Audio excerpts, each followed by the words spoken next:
Hey,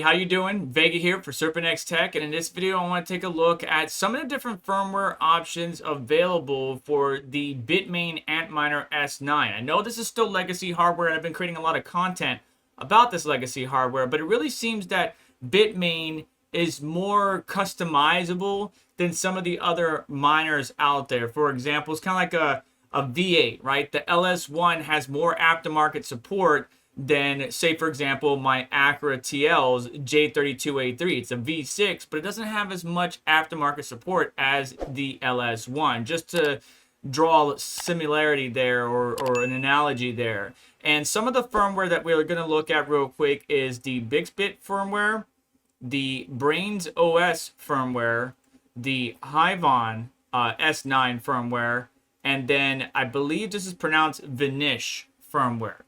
And the first thing that most people look at, and I would recommend looking at, is the fee. Because when you run this custom firmware, there's a fee for every single one of them. For Bixbit, it's 1.8% dev fee that you're having to pay. With Brains OS, it is 2%, so a little bit more than Bixbit.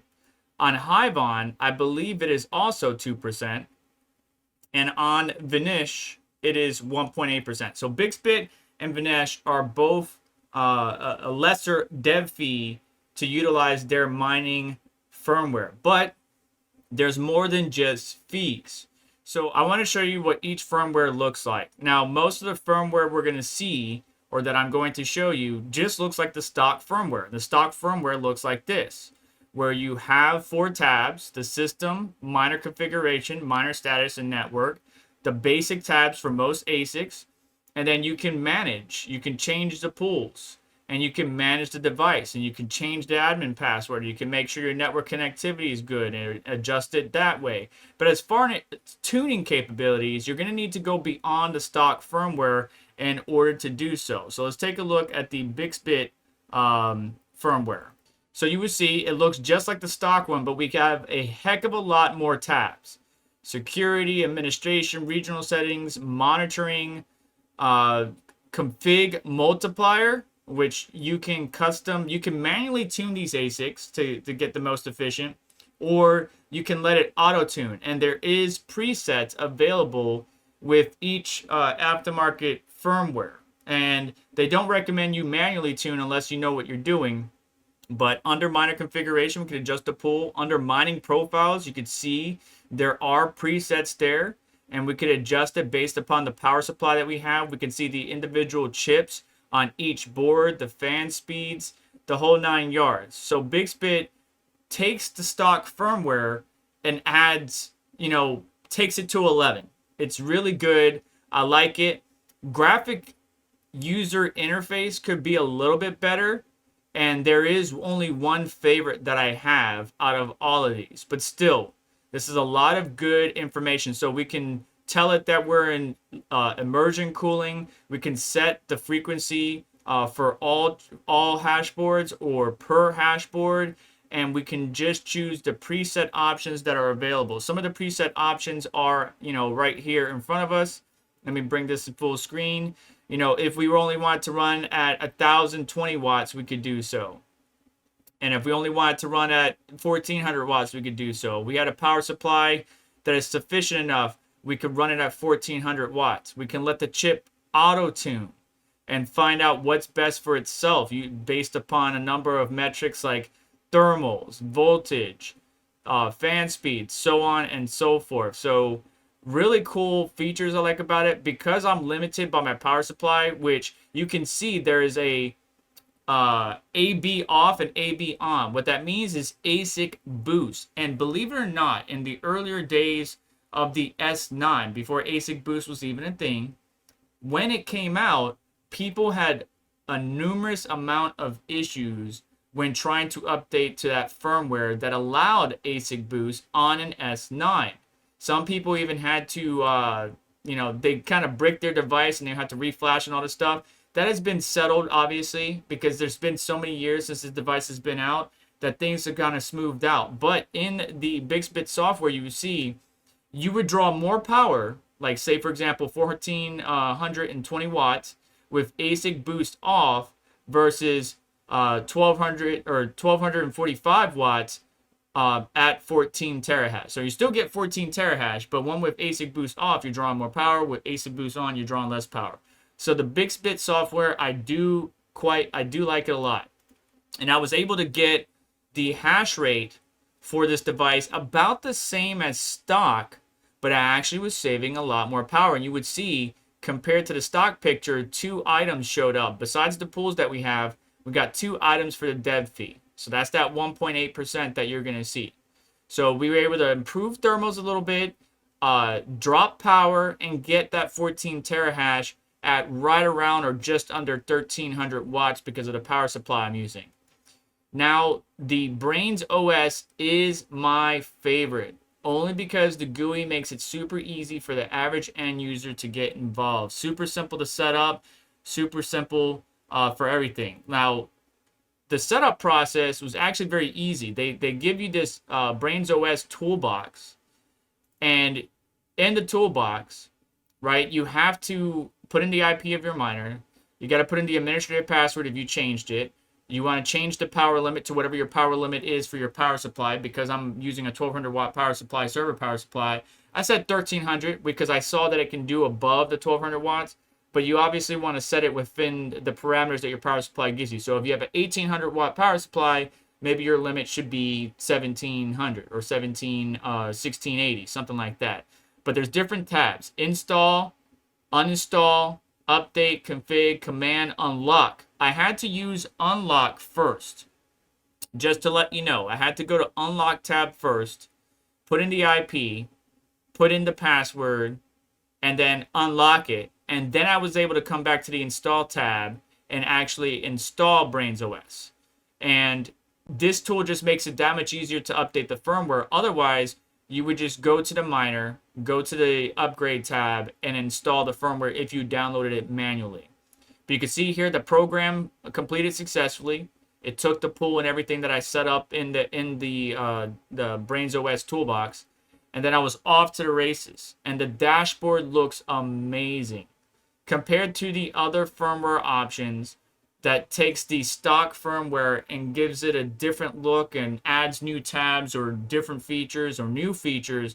Brains OS is a completely custom GUI or graphic user interface that makes all the data you're receiving a little bit easier on the eyes and better to understand. We can edit the performance. It auto-tunes automatically on its own, and you can turn that off under the configuration tab. You can manage obviously the firmware itself or the system itself. And you could go, if you did go to, for example, system or actions or a different tab, you can see there's a little box with an arrow that actually takes you back to the miner and the stock firmware you used to. We can enable immersion mode just like BixBit and some of the other firmwares. But once we go to some more advanced features, it's going to take us back to the miner, where we have the same tabs that we're used to: status, system, network, so on and so forth. And under system, it has the same upgrade tab that we're used to, and you can always revert back to the stock firmware that you can download directly from Bitmain's website. Okay, so I just like Brains OS. Yes, it's an extra 0.2% on the dev fee, but that is one of my favorite ones. I'm actually still running it, and more content to follow on that. Now, as far as auto-tuning with Brains OS, and I haven't tested every single one, like BixBit's auto-tuning process did take a while, but I don't know what the actual full-length time frame is. But Brains tells us that the tuning process can take 2 to 6 hours to complete, depending on the power limit. I saw about 2 to 3 hours, and I think the BixBit software got done in about the same time, 2 to 3 hours. And it's dependent upon the silicon lottery, your chips, so on and so forth. But the BixBit team, I met them in person at Mind Disrupt, really good people.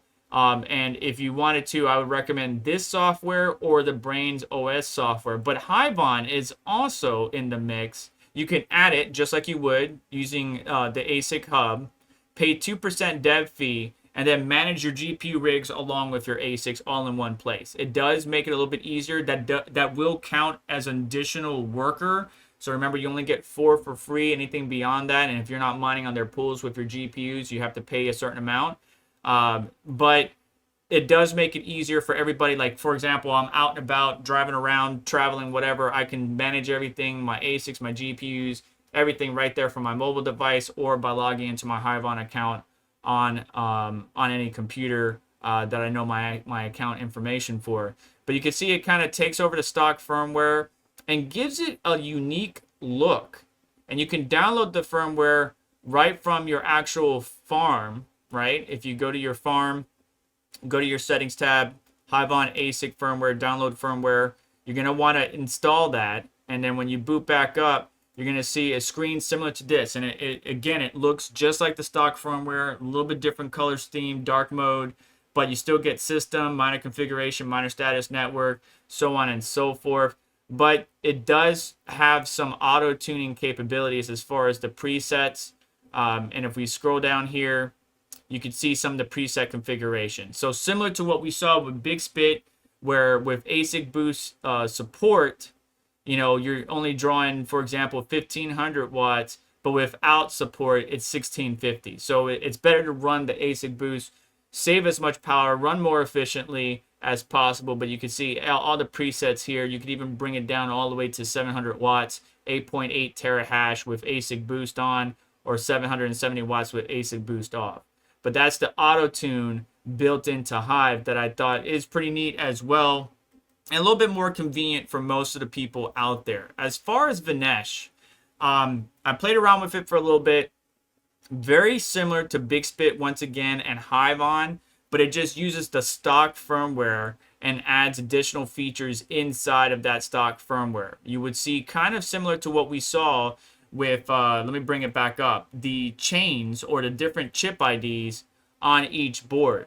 For example, let me bring it back, this area right here. So you would see similar to this, right, on the Vinesh software, which nothing is wrong with that whatsoever. You can see each board, each chip on each board working away. You can choose manual profiles or preset profiles, and it would just auto-tune or adjust, obviously depending upon your thermals, your environment, and voltage, based upon where your miner is and what's going on. But out of all of these softwares, Vinesh and BigSpit have the lowest dev fee of 1.8%. However, as far as ease of use and graphic user interface, BrainsOS is my favorite, and Hivon is also my favorite. These S9 miners are not as popular as they were during the early stages, but the beautiful thing about these Bitmain devices and even modern ASICs is that the customization or the aftermarket support is greater with Bitmain and Antminer than it is with some of the other manufacturers like Canon or Canon and WhatsMiner. Now, there are some other things you can do, like for example, the WhatsMiner, we're able to put it in air-to-cool mode and extract more power or more hash out of it if we increase the power. But the Bitmain, custom control boards by Epic Blockchain, or maybe you have the BrainsOS control board itself, but using the stock control board, you just load the Brains firmware, pay a 2% dev fee, and you can overclock a little bit further, at least on the S9. And they even have firmware versions, especially Hivon, for different models, not just the S9, different models in general. Let's go there real quick. You can see they got the S19, the S19 Pro, S19J, and J Pro is what Hivon supports. And then for Brains, they have the S19 through 17, the S17 Pro. So a lot of the legacy devices all the way down to the S9. And BigSpit, I believe, has support for other devices as well. If we go to their firmwares, you can see, look, they got WhatsMiners, WhatsPower, Bitmain, all kinds of different devices. So BigSpit, if you have, for example, a WhatsMiner device, the fees are a little bit higher compared to the Bitmain device, especially on the S9, because again, that's older equipment. BrainsOS, if you have the X19, the S19s, the S17s, S9s, T17s, and then Hive on for the newer, a little bit newer, right? S19, S19J Pro, so on and so forth. But choose what's best for you. I just personally like Brains OS, but I would use Bixbit for my Whatsminer. I would use Brains OS for my S19 models. And if it's not supported by Brains OS, I would use Hive on. Let me know your thoughts down in the comments below. What firmware are you using for your miner, and what miner do you have? Please chime off in the comments down below. And on the way out, do me a favor, hit the like button. Make sure to get subscribed, hit the notification bell to stay up to date, as well as check out additional links in the description to help support the channel and what we do here. And again, thank you for your time. Have a wonderful day. Take care. I'll catch you next one.